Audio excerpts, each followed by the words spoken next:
أعوذ بالله من الشيطان الرجيم بسم الله الرحمن الرحيم واللاتي يأتين الفاحشة من نسائكم فاستشهدوا عليهن أربعة منكم. دی آیت مبارکه کې د امور د تدبیر منزل نهم نمبر امر ذکر کړي د معاشري نه د ظلم د ختمولو دپاره او د معاشري د جوړ برقرار ساتلو دپاره. نو دې آیت مبارکه کې د فحاشۍ د هغې نه منع کړلی شوې ده چې په دې سره د ملک بضاعه د هغې منفعت ختمیږي او د وقتي پیدې دپاره او د وقتي لذت د وجې نه کم نظام چې الله تعالی جاری کړی دی د فطرت هغه نظام ته نقصان رسی د دې عارضي مفاداتو د وجې نه. نو فرمایي چې واللاتی آغا زنانا یاتین الفاحشة چې دوی راتلکی په بېحیایۍ سره من نسائکم ستاسو د زنانو نه. دا مونږ عرض وکړو نهم نمبر امر دی د ظلم د ختمولو دپاره. نو فرمایي چې یاره په دې کې د ظلم څه پهلو ده. نو کمې زنانه چې بې حیایي کوي فحاشي کوي دا د هغه زنانو ظلم کوي کمې زنانه چې یا د خاوند په کور کې دي یا د پلار په کور کې دي. که د خاوند په کور کې نو هغوی ته د خاوند پوره توجه بیا نه حاصلیږي او هغوی خامخا په یو قید کې زندگی تیری. او که چېرې یو زنانه د پلار په کور کې نو هغې طرف ته بیا خلک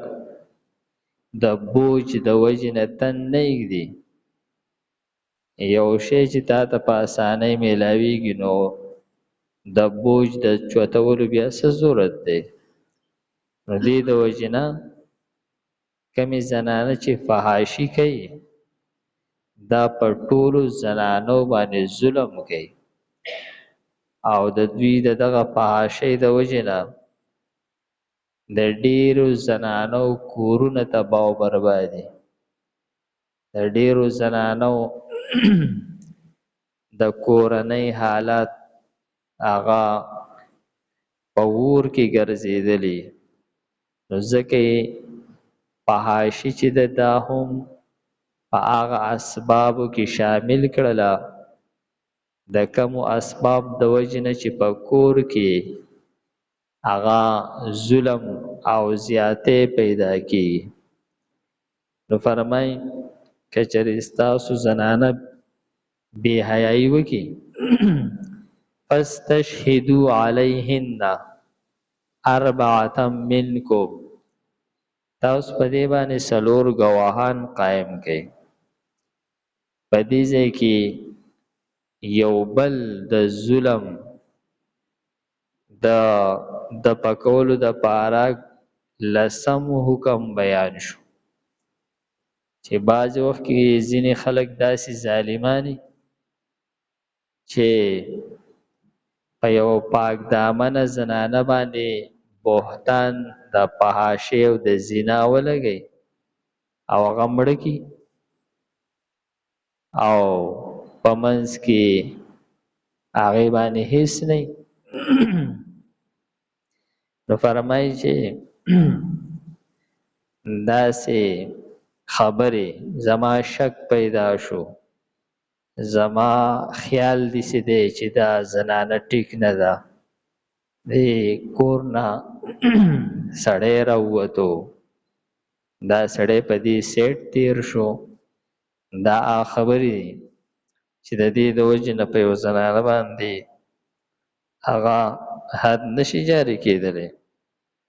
د حد د جاري کېدلو دپاره به څلور ګواهان پیش کولی کېږي دا څلور ګواهان د دې دپاره دي چې څوک خامخا په یو زنانه باندې په یو پاک دامنه زنانه باندې بهتان ونه لګي او ډیر کیسونه داسې شوي دي د یو سړي سره دشمني او د ښځې سره هم نه لګي هغه سړی یو ځای وولي او راوړي او په کور کې واچوي او خپله ښځه ورسره هم وولي و یاره دا ما دلته کې بیا ونیول نو داسې ظلمونه هم شوي دي نو ګویا چې د دغه دویم ظلم چې محض چې کوم دی نو د چا په لمسه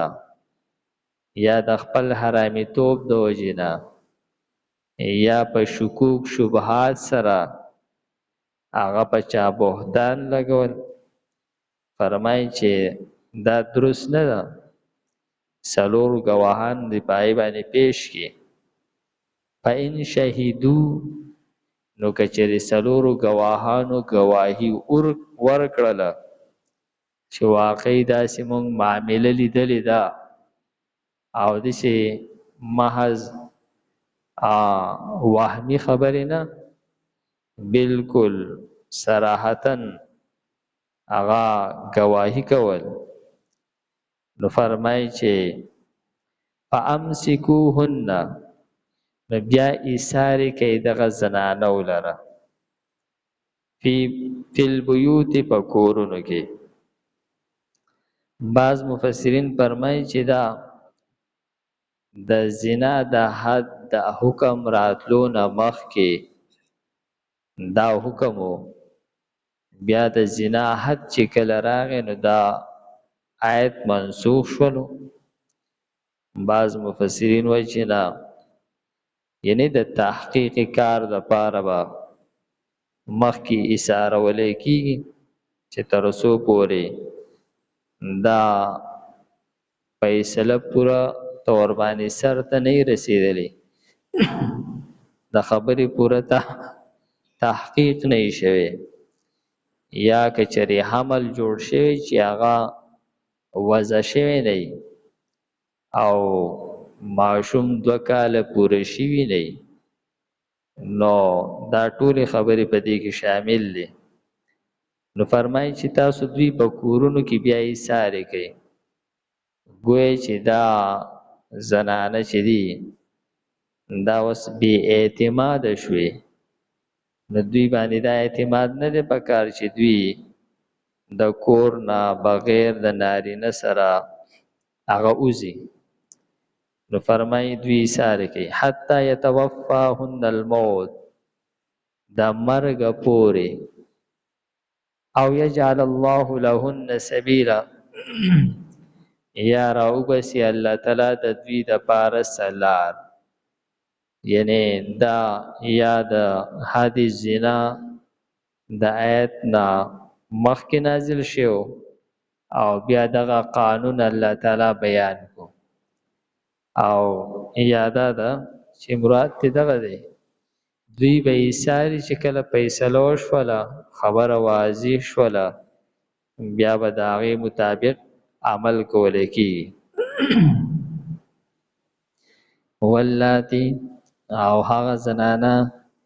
یاتین الفاحشه چې راتلکې بی حیایتا من نسائکم ستاسو د زنانونا فاستشهدو نو گواهان ودروي علیهن پدوی باندې اربعتن سلور منکم ستاسونا فإن شهدو نو کچریتوی گواهی وکړه فامسکوهن نو ایثاری کوي دغه زنانو لره فی البیوت پکورونو کې حتی یتوفاهن الموت تر مرګ پورې او یجعل الله لهن سبیلا یا وګرځي الله تعالی د دوی د پاره سلار. الحمدلله رب العالمین المتقین والصلاة والسلام علی خیر خلقه محمد و آله و اصحابه اجمعین. پروردگارم ته د قرآن پاک سره مجبوج را نصیب کی د مرګ نه مخکې د عمل کولو توفیق راکړي. وصلی الله تعالی علی خیر خلقه محمد و آله و اصحابه اجمعین. باران د پاره په اخلاص سره دعا غواړي. اللهم انزل علينا غيثا مغيثا مريئا مريا يا حي يا قيوم برحمتك نستغيث يا ارحم الراحمين. اللهم صل على سيدنا ومولانا محمد وعلى آله وإترته بعدد كل معلوم لك. اللهم انزل علينا غيثا مغيثا مريئا مريا يا ارحم الراحمين. اللهم انزل علينا غيثا مغيثا مريئا مريا عاجلا ولا آجلا نافعا ولا ضارا. وصلى الله تعالى على خير خلقه محمد وآله وأصحابه أجمعين برحمتك يا أرحم الراحمين.